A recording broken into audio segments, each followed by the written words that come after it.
Muy bien, vámonos con nuestro primer entrevistado del día de hoy, viernes, cuando son las 5 de la tarde con 18 minutos en Razones Editoriales. Bueno, lo comentábamos ayer, lo hemos comentado hoy día, se ha comentado, el ministro de Salud, Jaime Mañalich, cuando reconoció, ¿no?, en una conversación en el matinal del Mega, que desconocía la situación de la pobreza y el hacinamiento que existe en el país, principalmente en las comunas que han sido más afectadas por los contagios de coronavirus.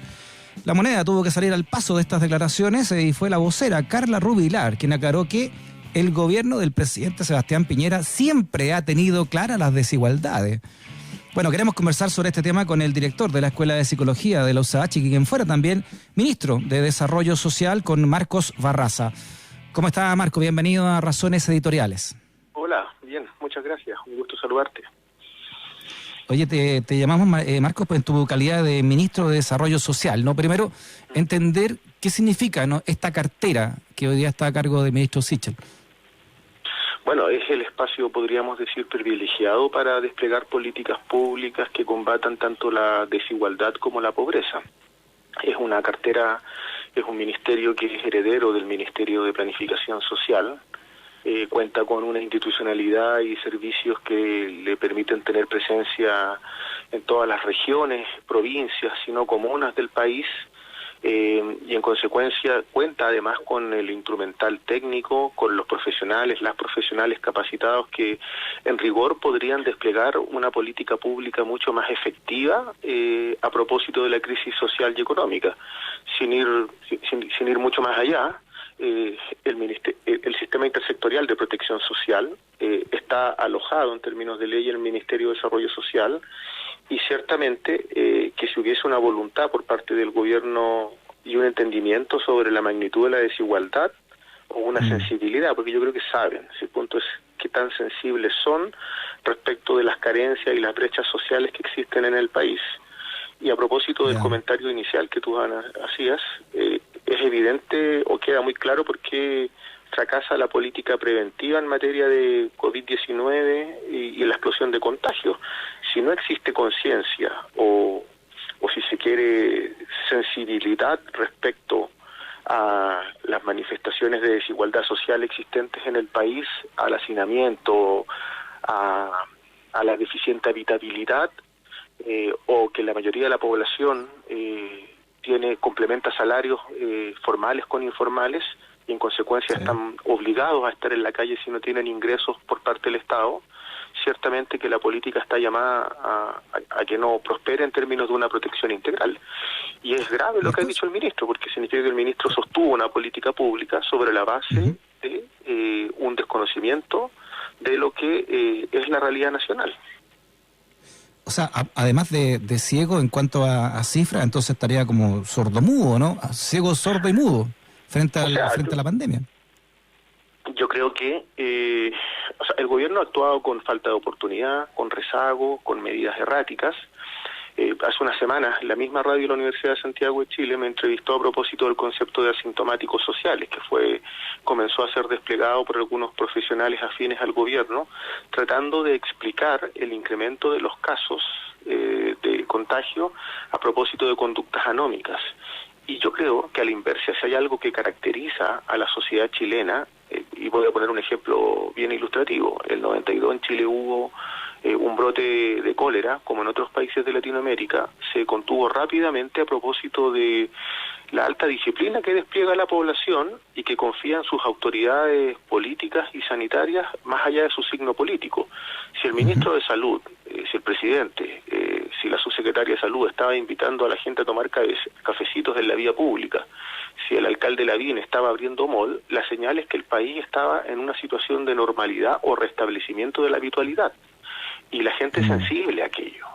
Y desplegó conductas consistentes con las señales que el gobierno emitió.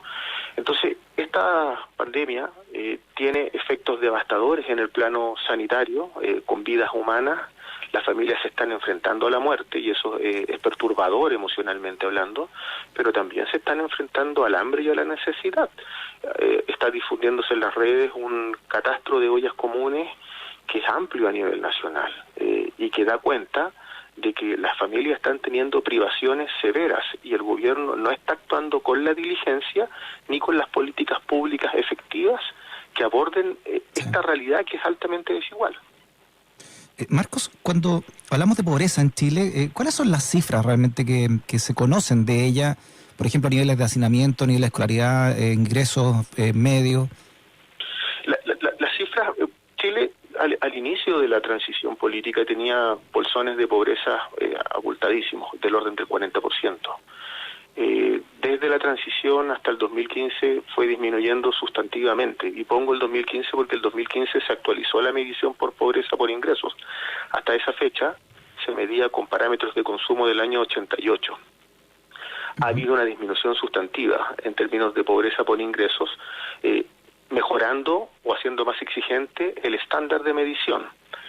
Sin embargo, en pobreza, y eso está en el orden del 7%, sin embargo, en pobreza multidimensional, a saber, habitabilidad, educación, seguridad social, salud, las cifras son desalentadoras. Hablamos del orden del 20% de pobreza multidimensional.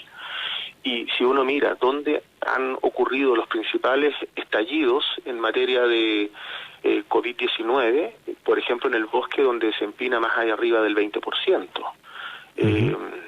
Temuco, otra región donde el COVID ha hecho estragos, tiene los porcentajes más elevados de pobreza por ingreso, que están por sobre el 14%, y además de pobreza multidimensional. Antofagasta tiene un porcentaje, si bien no tiene pobreza por ingresos tan acentuada en términos de número como otras regiones, sí la pobreza multidimensional es muy elevada.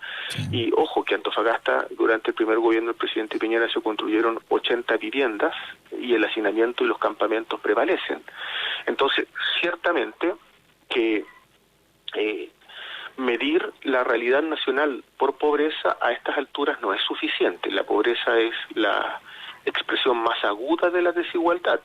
Sin embargo, las brechas sociales de calidad de vida son perjudiciales en la vida de un chileno y una chilena, pero son mucho más perjudiciales en el contexto de una pandemia, porque la pandemia afecta a todos, pero los efectos más severos se viven en la población de menores ingresos y más vulnerable. Esto de entregar una caja, digamos, como mayor paliativo, y estos 65.000 pesos que se van a ir restando en los próximos 2 meses, ¿qué efecto podría tener de ayuda? Bien, yo lo pongo de esta manera. A estas alturas del partido, ciertamente que si se entrega una caja, por favor que le llegue a todas las familias que lo requieren. Ahora, si uno lo tiene que evaluar, no es la política más conveniente, ni es lo que se esperaría de un gobierno que estuviese desplegando políticas de protección, y le pongo el adjetivo integral. Lo digo porque en el registro social de hogares están inscritas del orden de 14 millones de personas. Las personas que están en el registro social de hogares, por definición, son aquellas que recurren a las ayudas del Estado en materia de protección social. En todos los programas, los del Ministerio de Desarrollo Social, de Salud, de Trabajo, Mujer y Equidad de Género, en fin, todos los ministerios. Si uno mira el registro social de hogares, los ingresos promedio hasta el 80% de calificación socioeconómica, en estricto rigor, habrían requerido apoyos por parte del Estado en esta pandemia. Y el gobierno optó primero en el bono COVID-19 por el 40 y el 60% más vulnerable, excluyendo expresamente a los adultos mayores, y en el ingreso familiar de emergencia hasta el 60%, pero también excluyendo a adultos mayores. Lo digo porque en estricto rigor, y voy a poner un dato duro, Microdatos de la Chile anunció hace 2 días que la pobreza en el Gran Santiago era de un 15%, con una medición actualizada al mes de marzo. La pandemia se inició en el mes de marzo. Es predecible que quienes estaban en el registro social de hogares calificando en el 80% más vulnerable, ahora estén en el 60%, en el 40% o bajo el 40%. Y el gobierno, expresamente, desde que asumió el presidente Piñera, no perseveró en el mejoramiento continuo de los instrumentos de protección social. Y el ejemplo es el siguiente. Cuando se entregó el COVID-19, se hizo con el registro social de hogares actualizado al 29 de febrero, es decir, antes de la pandemia. Entonces, altamente, o sea, es una evidencia que muchas personas que perdieron el empleo no calificaron para el bono porque no estaba actualizado el registro social de hogares. Cuando se legisló el ingreso familiar de emergencia, el Parlamento, y particularmente la oposición, exigió que hubiese un proceso de actualización del registro social de hogares. En consecuencia, es altamente probable que en los montos que provisionó el gobierno, que eran 800 millones de dólares, no obstante había comprometido 2.000 millones de dólares para el ingreso familiar de emergencia, no den abasto con la actualización presente del registro social de hogares. Entonces, la canasta básica de emergencia es un recurso desesperado por parte del gobierno cuando se precipita el hambre y la necesidad en los hogares. Lo razonable hubiese sido que se hubiese aumentado la cobertura del registro social de hogar, del ingreso familiar de emergencia, que se hubiese aumentado el monto y que no hubiese sido decreciente, sino estable, y que esos mismos recursos que se entregan vía canasta de alimentos se hubiesen hecho vía transferencia monetaria.